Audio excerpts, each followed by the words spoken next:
Okay. We're all ready? Ready, waiting. Ready, waiting. Okay.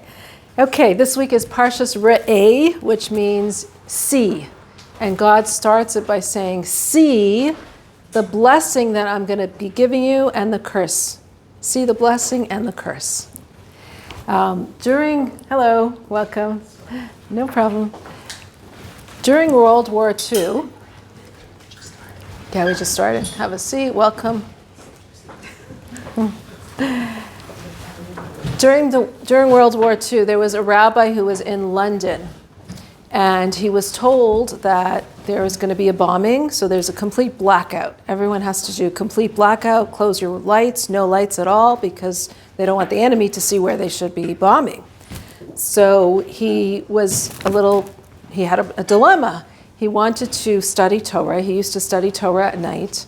And how could he study Torah if there's no lights, right? So what is he going to do? So they told him, don't worry, you just need to get blackout curtains, right? If you have little babies, you might have the blackout curtains as well, right? Blackout curtains, and that's going to completely black out any light that's in your house. And so the outside, the enemies won't be able to see it in order to bomb. So he goes to the store and he asks them for blackout curtains. He needs material to make these curtains. And the shopkeeper says to him, okay, but in order to give you the blackout curtains, I need to know how many watts do you have in the light, in the bulb that's in your dining room where you're going to be sitting, and how far... Welcome. Sandra. Welcome. Come on in.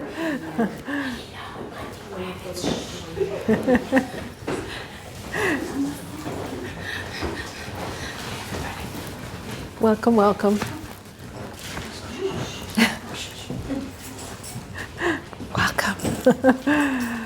Okay, so we're in the story about it's in the middle of World War II. There's a rabbi who wants to study, and he's told he needs to have complete blackout. It's blackout because the Germans are bombing the city, and we have to completely black out our lights. So he's thinking, how am I going to study tonight if I need everything to be blacked out? There's no lights. So they told him, don't worry, you can get blackout curtains. So he goes to the store and he asks the shopkeeper, I need blackout curtains. What should I get? And the shopkeeper says to him, well, where is the light? How far is the light from the window? And how strong are the watts in the light? And he looks at him and he's very perplexed. Like, why do you need to know how bright my light is, how many watts it is, and how close it is to the window? And he says, well, the stronger the light is, the stronger the watts is, and the closer it is to the window, the thicker I need to make the blackout curtains for you. I need to make them very thick in order that the light shouldn't penetrate. So the rabbi leaves, he orders his curtains and he leaves and he says, I've learned a tremendous lesson tonight. I've learned that when the darkness feels completely impenetrable, like you can't penetrate it, and it feels so dark, that's when you know that the light is shining the brightest and is the lightest. And it's a real important lesson for us when we feel sometimes that darkness, that overwhelming darkness, it could be because on the other side, there's this overwhelming light. And that's the lesson that we need to get from the darkness. So when we feel that tremendous challenge, that tremendous struggle, that darkness in our lives, that darkness is often a result because we need to know that right around the corner, right on the outside, is a tremendous light. And it's a light that we can shine in ourselves. It's a test for us to overcome this challenge that we're going through. And that's what God says to us in the beginning of this week's Torah portion. Re'eh, see what I want to give you today. The bracha and the klala, the blessing and the curse. There's a blessing and a curse, and you should choose the blessing. Choose a life of blessing. Torah is a life of blessing. Torah is a life of bracha, of blessing. Choose the blessing, not the curse. Not a life that's a cursed life.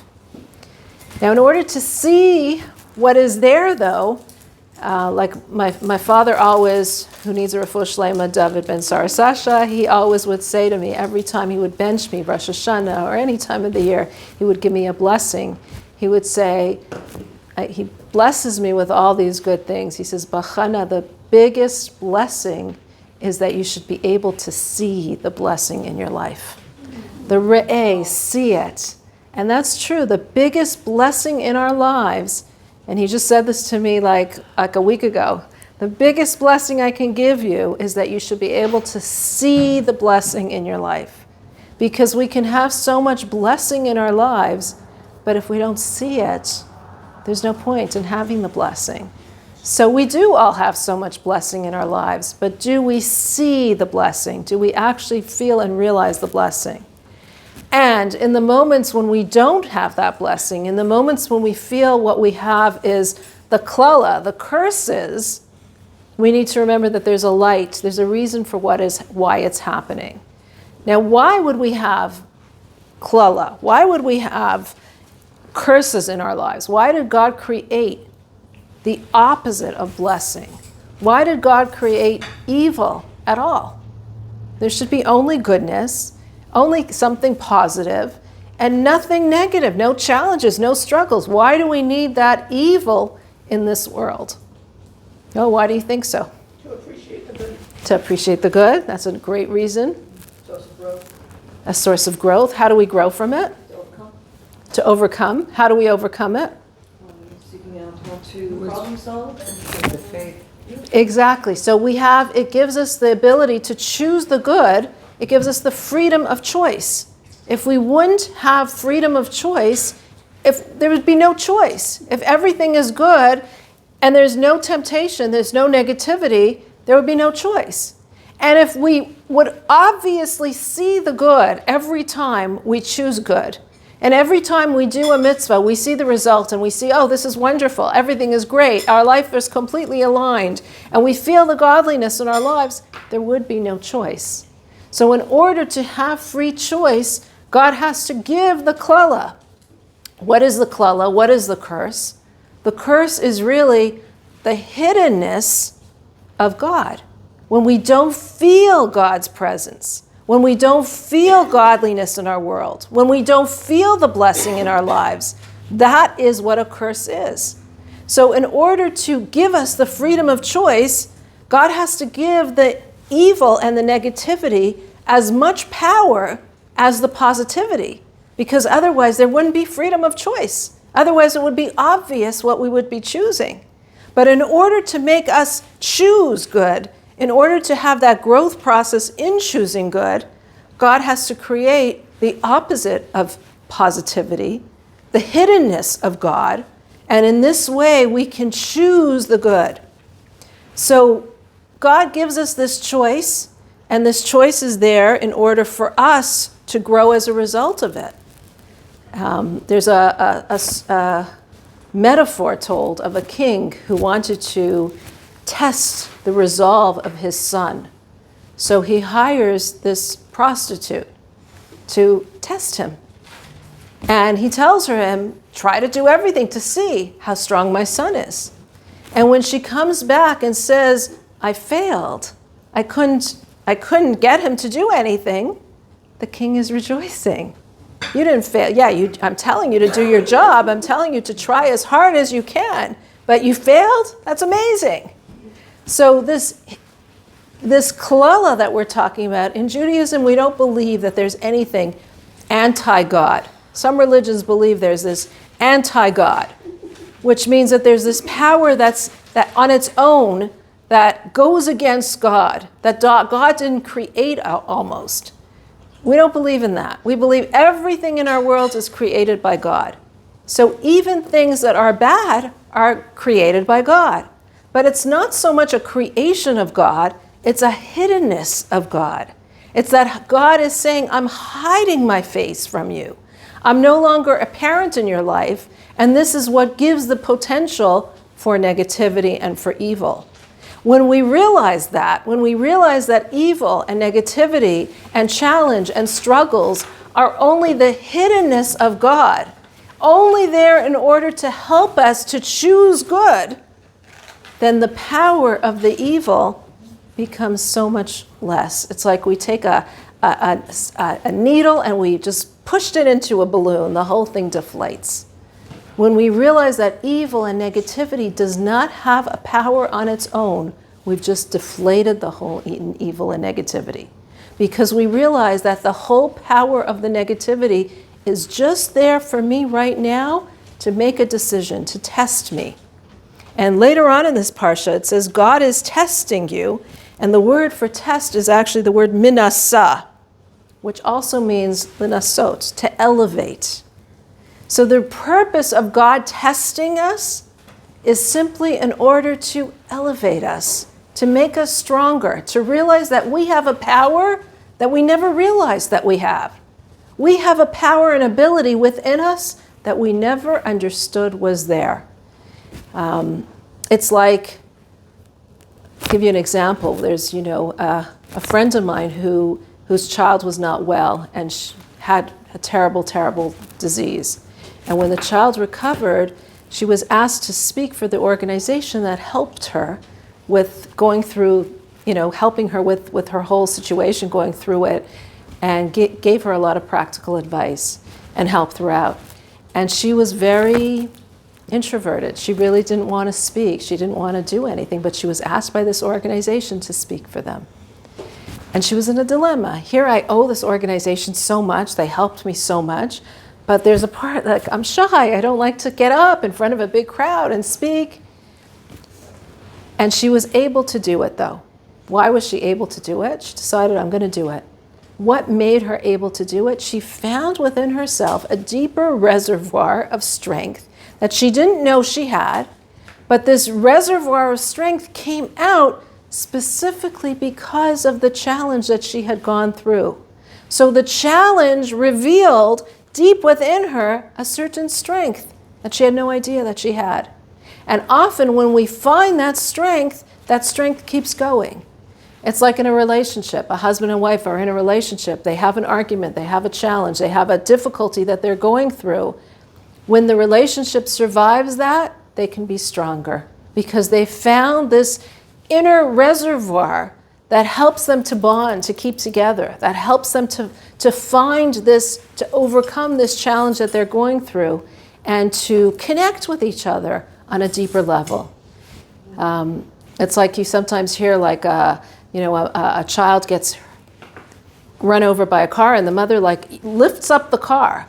Where did she have the strength to lift up the car? She didn't have the strength to lift up the car, but she found within her this reservoir of strength. She connected to a deep, deep part of herself. Where did she get it from? And we often have that, if something happens and you see a child or your own child and you go running and you're running like crazy. You never had that power to run. But there's something within us that taps into that strong reservoir within us of strength. And that is really the reason why God says why there is challenges in this world, why there is evil in this world, why there is this hiddenness of God. And all it is this hiddenness in order to help us to overcome it. And from this situation, we become so much stronger. I'll tell you a little story that happened again with my father. It was many, many years ago. I don't think I ever told it here. It was on Rosh Hashanah. This man came in, running into the synagogue, into the shul. He's like, Rabbi, you must help me. It was like in the middle of Musaf. They were about to blow the shofar, and all of a sudden this man is making this big ruckus. So he goes over to him, and the man says, my wife is in the hospital, and the doctors just said, that's it, it's the end. It's over, it's almost over. She's no more time, she has very little, within a day or two, that's it, her life is over. And he's like, I don't know what to do. And my father says to him, very often after a person passes away, the children will say Kaddish for the parent that passed away. And he says, no, I have just a little young son. He's 2 years old. I don't have any children that are older enough to do that. But it's okay, Rabbi, I'm going to do it. And my father says, well, what it means often is coming 3 times a day. That's when we pray in the morning, shacharit, mincha, in the afternoon, in the evening, ma'ariv. It's 3 times a day coming and saying this Kaddish. He says, I'm committing, and my love for my wife, I'm committing, I'm going to do it. I'm going to do it for the whole year, I'm going to do it.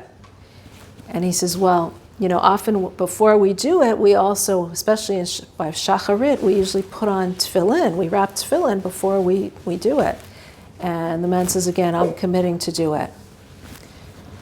And this was a man that didn't even come to shul on the high holidays, on Rosh Hashanah and Yom Kippur. And here he's committing for a full year to take upon himself that he's going to do all these things.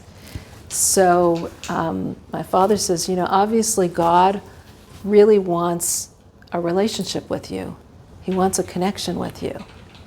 And you're standing up to the plate. You're saying, God, I agree. I want this relationship with you too. I'm agreeing to have this relationship. 3 times a day, I'm going to come. I'm going to connect with you. I'm going to have this relationship. So say to God, my father says, that there's no reason for your wife to pass away. Let her get better, and you'll still have this relationship. And he says, yes, of course. And that was the second day, Rosh Hashanah. That night, my father wrote to the Rebbe a letter. He told him what happened. He said the name of this woman. And he got a call from the man the next day. His wife was okay. And the interesting thing is, the real wow is that the man, every day for the next year, the man continued to come. Shacharit, Mincha, and Ma'ariv, 3 times a day, saying, not to say Kaddish, because he didn't need to say Kaddish, but to pray. So he kept his promise, he fulfilled his promise for his wife. So this is an example of how we see sometimes a challenge is there, and when we can view it in such a way, we can say, God, okay, this challenge that you're giving me, I know it is only in order to get closer to you, to reveal a deeper connection with you, for me to have this stronger connection. So you know what? I want this connection, so there's no purpose for the challenge anymore. I've already overcome it. And then maybe the challenge can hopefully go away. But when we can look at it in that way, that the challenge itself is for a purpose, there's a reason for it, and the reason is a spiritual reason to get me closer to God, then the challenge itself becomes, we realize it's not this force of its own. It doesn't have the strength and this vigor of its own to attack me and to harm me. Everything is God. Everything is God. And this is God hiding himself, hiding the good in my life, or doing this in a way because there's this tremendous light that he wants to bring into my life. And it's only for me to just realize that. And then this challenge doesn't hold the bite that it usually has of being just so hard and so difficult. And that's why there's a pasuk in this week's Torah portion that says, Acharei Hashem Elokeichem telechu, you should, after God, your God, you should walk.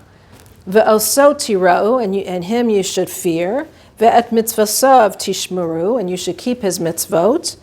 Uvekolo tishma'u, and his voice you should listen to. Va'oso ta'avdu, and him you should serve.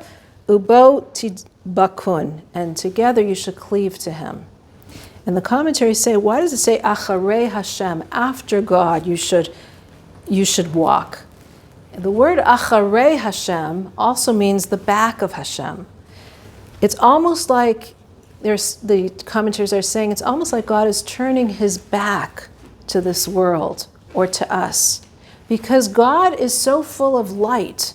In order to create this world, God had to kind of make a place that's constricted where his presence isn't there. And if you know Kabbalah, you'll understand the whole idea of tzimtzum, of constriction, is God constricting a part of this world so that his light is not so there.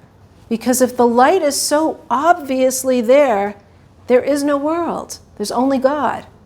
So God had to kind of walk away from this world almost so that we can have free choice and we can choose, so that we can, Acharei Hashem, God kind of walks away in order so that we can telechu, so we can stand up, we can walk, we can progress, we can grow as human beings. Because in the presence of God, it's so obvious that we're going to do only the good things, only the right things.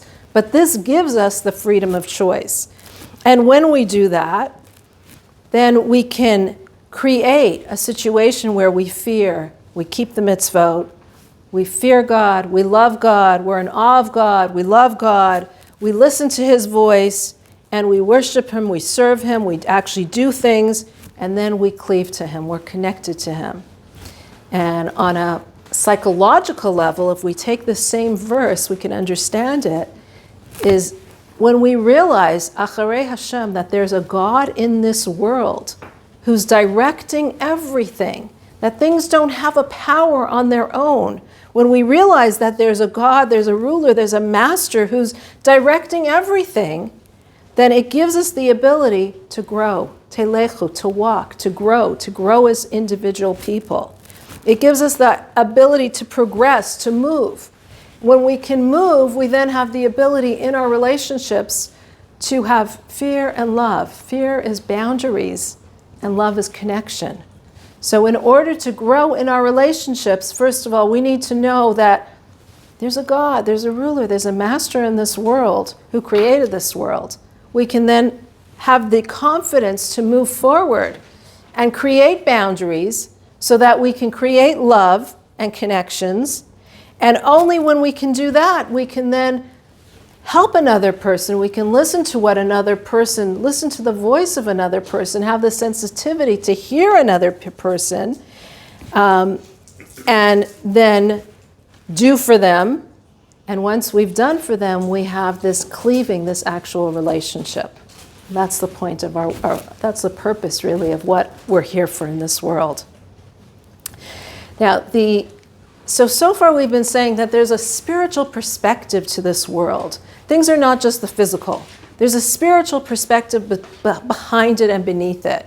And later on in this week's Torah portion, we have the spiritual perspective for one of the very common mitzvot that we do on a daily basis, several times a day, constantly, and that is the food that we eat. Keeping kosher, okay? So I want to talk a little bit about the signs for kosher and how this also shows us, again, every aspect of Torah, there's a deeper understanding to it. It's not just the law. We're talking about the understanding that there's a world out there, and behind the world there's God, and everything is God. So when we talk about the laws of kashrut, the laws of keeping kosher, everything is as well, this understanding that there's something deeper behind it. It's not just what appears to the eye. So let's start with the laws of kosher, what animals we can eat and what animals we cannot eat. So first of all, as far as animals go, what's the law? What do we need? Split hooves. Split hooves? And the chewing of the cud. Split hooves and chewing of the cud. And the animals that are kosher, that chew their cud and have split hooves, are cows, goats, sheep, gazelle. These are all kosher. The animals that are not are donkeys, horses. Pigs chew their cud, but they have... Nothing, they have split hooves, but they don't chew their cud. They have split hooves, but they don't chew their cud, exactly. And camels, which do not have split hooves. So these are the animals that are kosher. Why is this a law that we need to have animals that chew their cuds and have split hooves? What is it spiritually telling us? Because again, whenever we eat something, we're taking what we're eating and we're making this a part of ourselves. So this part of ourselves is the characteristics and the energy of whatever it is that we are using becomes our energy. What is the energy that we're supposed to be reminded about in the chewing the cud and having split hooves?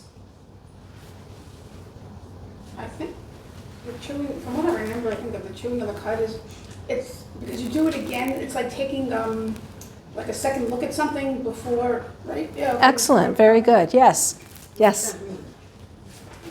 What does she mean? I'm gonna explain, but yeah, sure. What did you want to say? In my class, a lot of things when he talked about mindfulness and patience, and how when you're chewing your cud, you're, like you said, taking a second thought, so you're taking that time to reflect. My son's a Chabad Benuzin. Oh, cool. Yeah.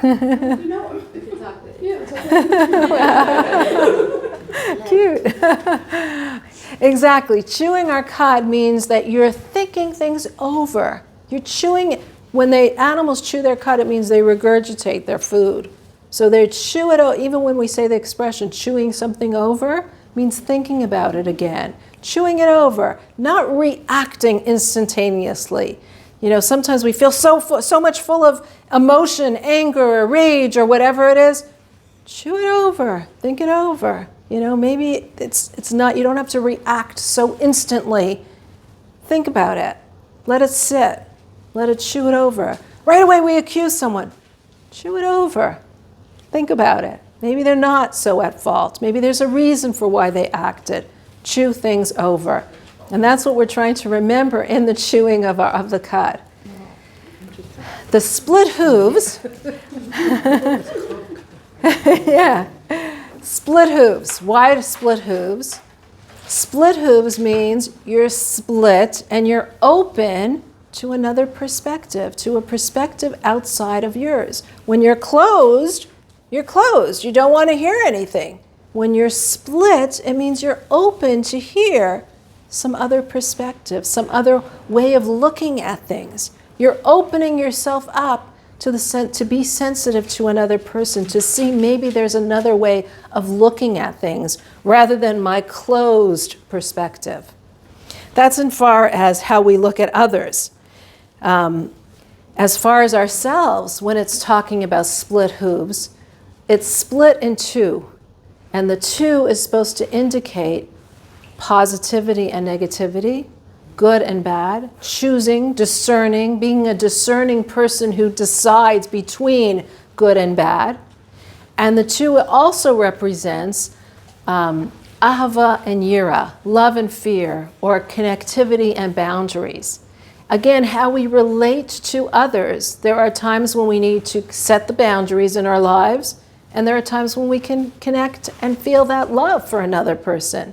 But we can't connect unless we have those boundaries in place. So the love and the fear has to be this complete interconnected, enmeshed idea that we're using these two forces in every relationship, really. There's what I want to give and how do I preserve myself. The boundaries that I set as far as who I am versus the understanding who you are and being involved with you. So these are two aspects that we constantly have in our lives.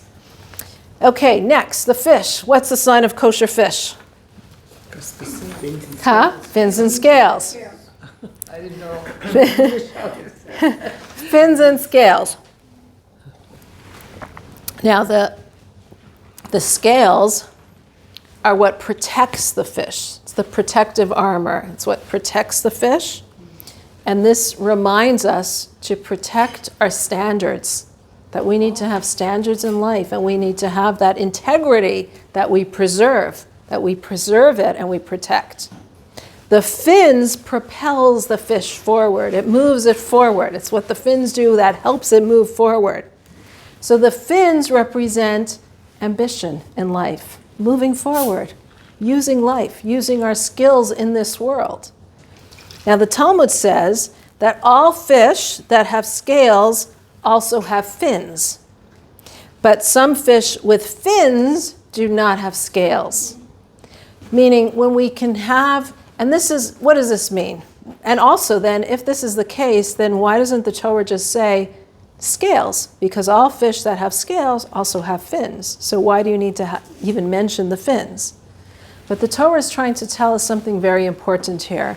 And that is that when we educate a child, or when we think about ourselves, there's really two ways of doing it. And some of us are teachers or educators here.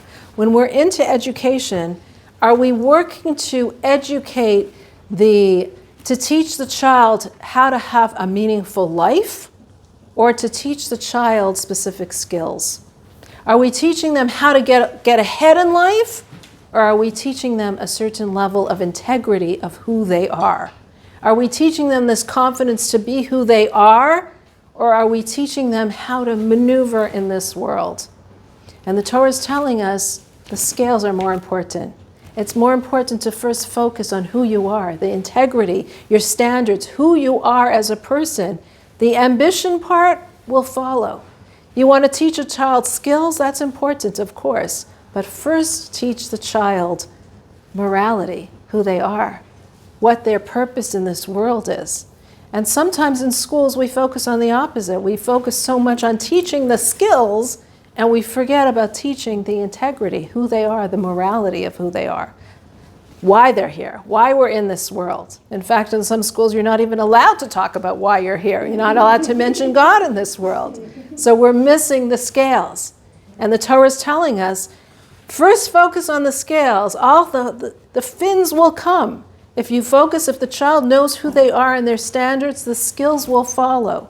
But if you focus only on the skills, you're missing that scales, that integral part of knowing who they are, knowing their standards, knowing their morality, and that won't follow. So then why does the Torah mention fins at all? Just tell us scales. And that for this we say, because it's important to also know the skills. It's important to know your unique abilities and to teach a child their unique abilities, how to shine in this world. The Torah isn't just telling us, only be spiritual, only be focused on your goodness. Teach the child the skills. Teach the child how to maneuver in this world. Teach the child how to use your unique abilities and your unique talents and what makes you you to use your ambition in a positive way. Teach that. But first focus on the scales, on the morality part, on knowing who they are, knowing what their standards are. And then we have the kosher chicken, the poultry. And for this, for the birds, the Torah gives us a list of which birds are kosher, which birds are not kosher. It doesn't tell us any kind of signs of how to determine it, but this is completely based on tradition. It's tradition. We're told this specific birds are kosher and these specific birds are not kosher. And that teaches us its own lesson. It teaches us the importance of having tradition in our lives, of following something. It's not always about what we see and how we understand things and what signs we're seeing, but there's a positive aspect in just following tradition, just keeping what tradition says, just listening to the tradition of our ancestors, to the teachings of our ancestors in how we lead our lives. Now there's... Can I ask? Sure, of course. Chicken, not every chicken is kosher. You need to do it. You need to slaughter it properly, yes, Exactly. yes, Yeah. yes. Why? So there's a intricate laws of how we slaughter chicken, how we shech the chicken, Yes. and the way it's laws that are supposed to be making the pain of the animal the most minimal. That's why the knife that the sheichet uses has to be so strong. It says that if you have a hair on your hand, you can slice it like that so easily, so strong. That's how, in order to minimize the pain. And it says where exactly, I don't understand all of the details of where, I don't want to understand the details, but how much it has to cut and where it has to be cutting and all that, because we're very careful not to cause pain to any living creature. And also you need to salt it. And then you need to salt it, because blood, we don't want to eat the blood. We don't want to eat, and that's in this Torah portion as well. We have a sensitivity towards eating the blood, and that's why we salt it. So these are all the laws of kosher, but the animal has to be kosher in order to even do that, in order to slaughter it properly. Okay. And this brings us to another bird that it talks about that is not kosher. And interestingly, the bird is called by 3 names. I think it's some kind of vulture or a hawk. But the bird is called in Hebrew an ayah. And the reason why it's called ayah is because it screams or cries, like the hawk screams or cries when it swoops down to get the animal that it's getting. It's called raya, because it sees very far. Ra'ah, it sees for very far. And daya, because it flies and soars. It flies like the hawks fly and soar. So it's a vulture or a hawk. So, and then the Talmud tells us, why is it called a ra'ah? Because it sees very far. It sees so far, it says, that the bird stands in Babylon, and it sees a carcass in the land of Israel, which is very, very far. And it swoops down to get it. So That's an interesting description of this bird. It's a bird that soars. It's a bird that sees very, very far. So what in that description is negative? We're talking about like all the negativity of all these animals. We're talking about the positive signs of kosher animals, splits, that we're splitting ourselves, we're open, we chew our cud, we regurgitate things. What's wrong with seeing? It sees a carcass from very far. It's in Babylon and it sees in Israel this carcass and it swoops down to get it. Predator? A predator, that's good. And a predator, not only we're talking about a thing that we want to, a characteristic that we want to see in that we want to remove from ourselves. And that is that this bird sees so far, but what is it seeing? A carcass. It's seeing something dead. It's looking in Babylon at Israel, and Israel has so many beautiful things. And what is it seeing? The dead carcass. That's all it's seeing. And this is really a lesson to us what not to be, because this is not a kosher animal. There are people who can look at a beautiful view, the view of Israel, and what do you see? Carcasses. We can look at a person, a beautiful human being, and what do we see? Defects, things that we criticize, carcasses. We can look at a gorgeous situation, and all the blessing, and this goes back to the first thing that I started with of my Father's blessing. See the blessing in your life. We can look around at our lives, which have so much blessing and so much good in them, and what do we see? Carcasses, dead animals. So this is really a lesson of what we should not be. We should look at our lives in a positive way. We should look at others in a positive way. We should look at our circumstances and see the blessings, rather than be like this seeing bird who only sees carcasses. And finally, the last point I want to talk about is that the end of the Torah portion talks about the lunar year and how we add a leap year in the calendar. Now, usually the lunar year is 11 days shorter than the solar year. And that's why every few years we add an extra month. We add the month of Adar in order to make up for that missed time, because we want to make sure that the holiday of Pesach, of Passover, is in the spring, and it's going to keep changing. If we don't add those times, those 10, 11 days are going to make a big difference. So we keep on adding in order to change things. Now, this is originally God made the lunar year shorter, and God is giving us the ability to add an extra month to catch up to the solar year. And in doing this, God is telling us something very important. God is telling us, you can correct and change your past. Because we've said so many things of what we try to be, and so many beautiful things. Be like this animal, not like this animal. Have this characteristic, don't have this characteristic. See the blessing in your life. Well, what if I didn't? So God is saying to us, okay, don't worry. There's this ability to change the past, to correct the past. So even if a few years have gone by, and we're missing, a few years have gone by and we're missing, we're falling short. Now you have the ability of adding this new month and completely changing reality, changing the whole lunar year. And this teaches us really that God gives us the power to change the past, and not only to change the past, but to enhance it and make it better, and to in this way be a partner with God in creation, because God created the moon a certain way. He created the solar year a certain way, and he's saying, partner with me. You do your part. You do what you're supposed to be doing. And together, we can change the fabric of creation. We can completely reveal a new entity of reality in creation.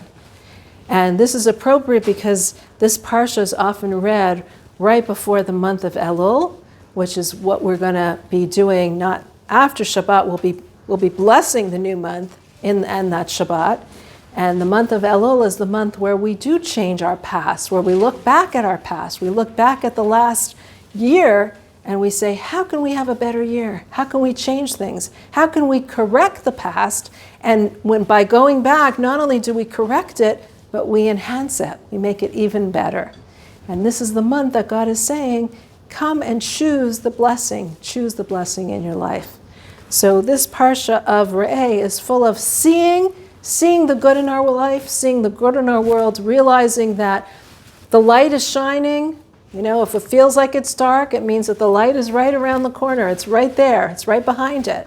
Seeing that blessing in our lives, seeing that the challenges that God gives us is only in order to raise us up, to help us to choose good, to choose positivity.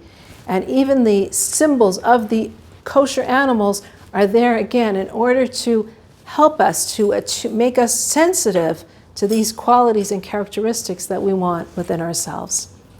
Wow. So that's